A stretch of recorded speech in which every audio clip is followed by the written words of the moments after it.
Ne ratez pas ta chance par faute de l'orgueil. Est-ce que je parle à quelqu'un ce matin? Si tu vois que nous avons pressé sur l'unité dimanche passé, et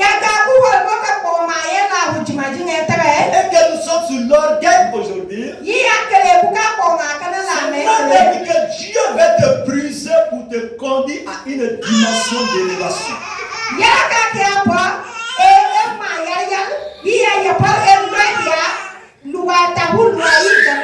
Est-ce que nous sommes ensemble ce matin? Souvent on dit seulement le diable a fait ça, Satan a fait ça. Mais on ne s'est jamais posé la question.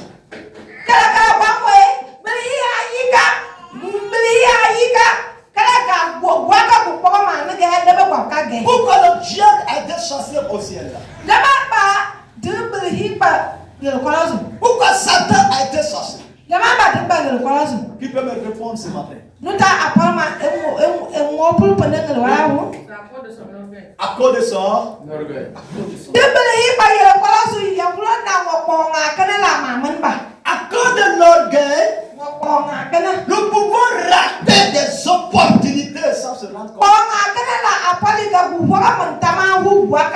Parfois, je me pose la question. Je dis comment quelqu'un peut être auprès de Dieu. C'est lui qui détient la clé de louange et d'adoration. Et il a été oint par Dieu. Il a été mandaté par Dieu. Et il veut que Dieu se soumette à lui. Au lieu que lui se soumet à Dieu, il veut que Dieu se soumette à lui. C'est pourquoi il a raté. Et quand Dieu l'a chassé, il n'est pas descendu seul. Il est descendu avec ses éléments. Est-ce que je parle à quelqu'un? Quand il est descendu avec ses éléments, c'est ce qu'il a opéré maintenant présentement.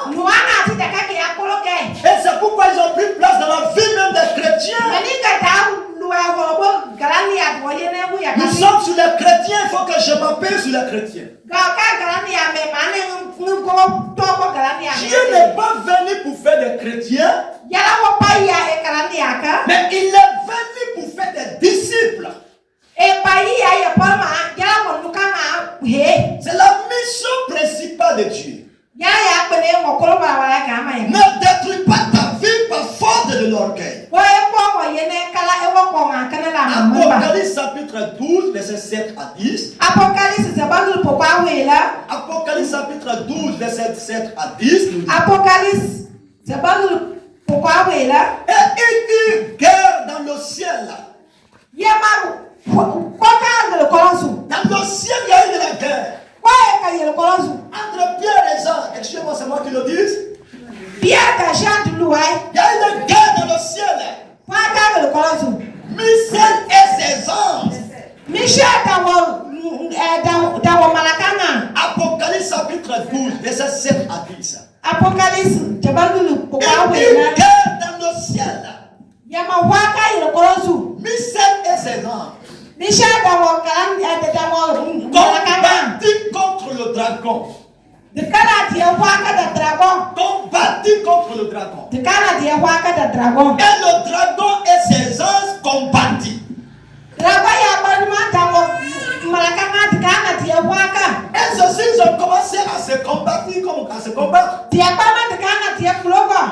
ils ne furent pas pris les plus forts. Malgré qu'ils ont mené ces combats, ils n'ont pas remporté la victoire. Ils n'étaient pas des personnes les plus fortes. Et les places ne furent trouvées dans le ciel. Et ils avaient les places au ciel. Ils avaient les places auprès de Dieu. Mais pourquoi Dieu les a chassés? Mais c'était pas faute de l'orgueil. Quand Dieu les a chassés, la Bible dit il ne fut plus trouvé de place au ciel. Et c'est un danger pour un chrétien. Quand Dieu te chasse au ciel, si Dieu te chasse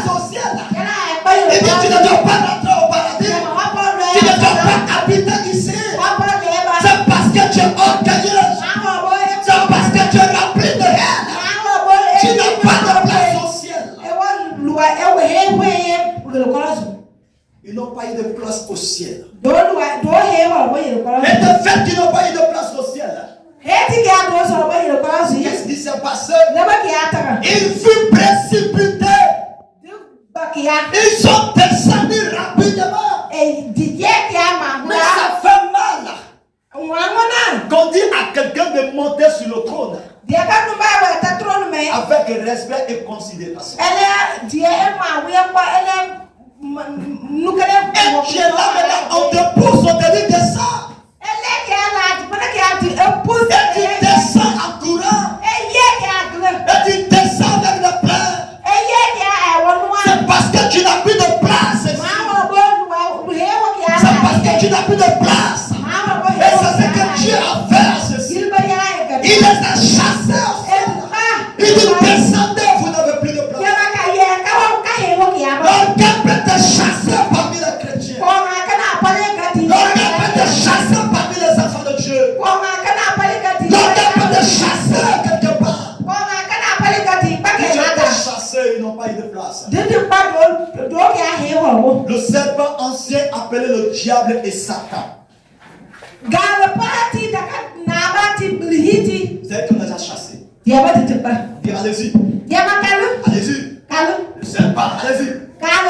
Satan, allez-y. Et quand il est descendu, il a saisi la terre. Il fut précipité sur la terre. Et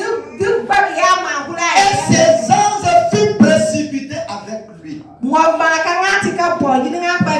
C'est pourquoi quelque part, quand quelqu'un vit dans l'orgueil, il n'est jamais seul. Il est avec ses ennemis.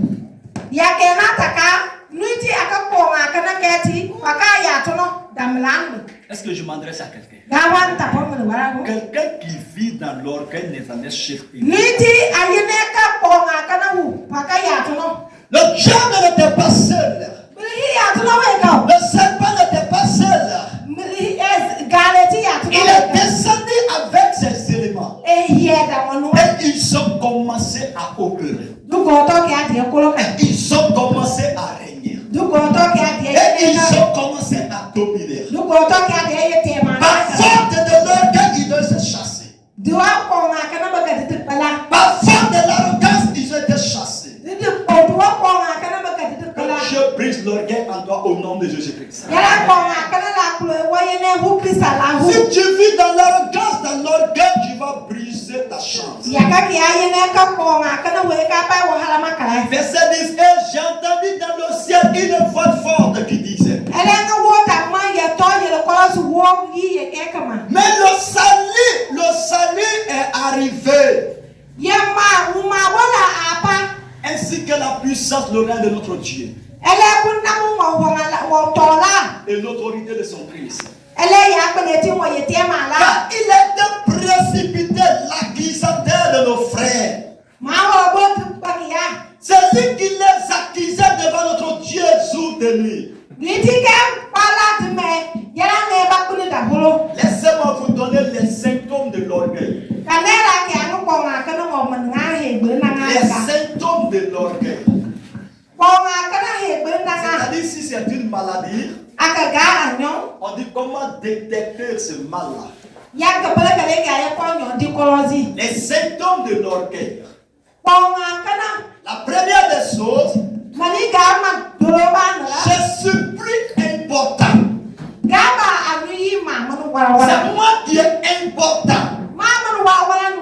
Quand quelqu'un se voit important,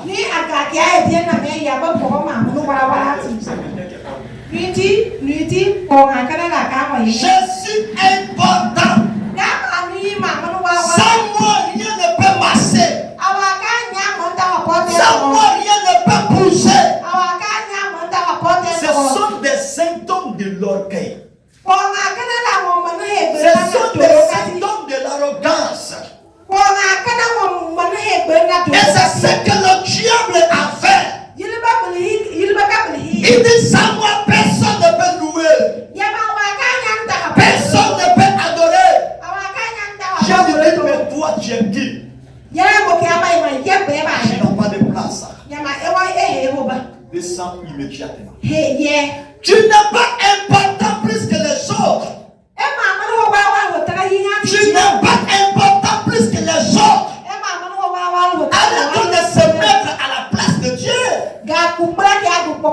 Ce sont des symptômes de l'orgueil. Deuxièmement, je désire être servi. Je désire être servi. C'est moi seulement qu'on va me rendre service. Mais moi, je ne veux pas rendre service. C'est moi seulement je veux qu'on me rende service. Moi, je ne veux pas rendre service. Ce sont des symptômes de l'orgueil. Est-ce que quelqu'un m'entend ce matin? Le temps est parti. Les gens coupent le droit. La fois dernière, nos ici ont laissé le groupe là. Je ne sais pas, nous avons 15 ici. Quand la prière finit, ils ont laissé le groupe au dehors, ils sont partis et ils ont coupé le groupe. J'ai été là-bas 2 fois, je sais ce qu'ils nous donnent. Si on ne prie pas, on va commencer à prier comme ça dans le noir. Il faut qu'on se dise avec. Il faut qu'on se dise avec.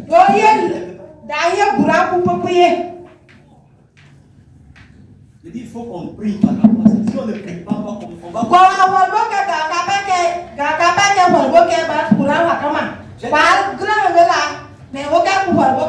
quand je suis revenu, je m'envoie après encore.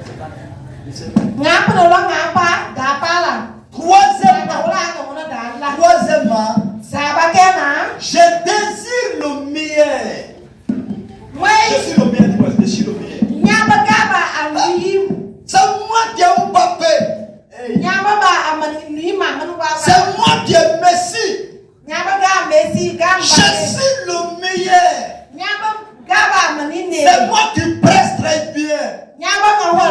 C'est moi qui chante très bien. C'est moi qui loue très bien.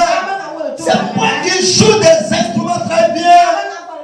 Sans moi, personne ne peut chier comme ça. Je suis le meilleur. Celui qui te dit qu'il est le meilleur, c'est qu'il est rempli d'orgueil. Celui qui se voit important, celui qui se voit à la tête, plus que tout le monde, c'est quelqu'un qui est rempli d'orgueil.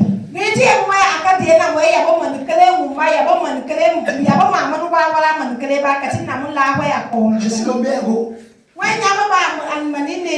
Moi, ne joue pas avec moi. Attendez, je vais m'adresser à nos bien-aimés. Mais si lui c'est là, il peut prendre parole là-bas pour aller marquer.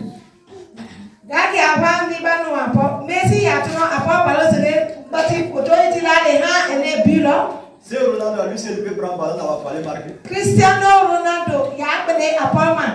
Et par là, c'est quoi? Il y a tout le monde. Répondez-moi, ça peut arriver. Non. Maintenant, si on dit que c'est lui qui est le meilleur, si il ne joue pas dans Barça, Barça ne va pas remporter la victoire. Le meilleur joueur de Real, c'est qui? Vinicius. Pour le moment, actuellement, c'est Vinicius. C'est Mbappé. Mbappé, n'est-ce pas? Maintenant, si Mbappé ne joue pas, Real ne peut pas gagner. Ça peut marcher. Il y a eu des jours, Mbappé n'a pas joué, Real a gagné, n'est-ce pas? Ah, merci beaucoup. Maintenant, s'il dit, je suis le meilleur. Sans moi, rien ne peut se faire. Sans moi, rien ne peut marcher. C'est quelqu'un qui est rempli d'orgueil.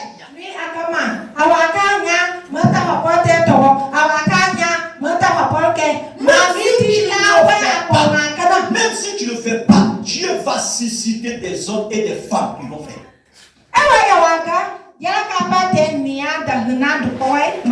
Et si tu dis tu es le meilleur, tu vas détruire ta vie. Tu dis tu es le meilleur, tu vas détruire ta chance de rencontre.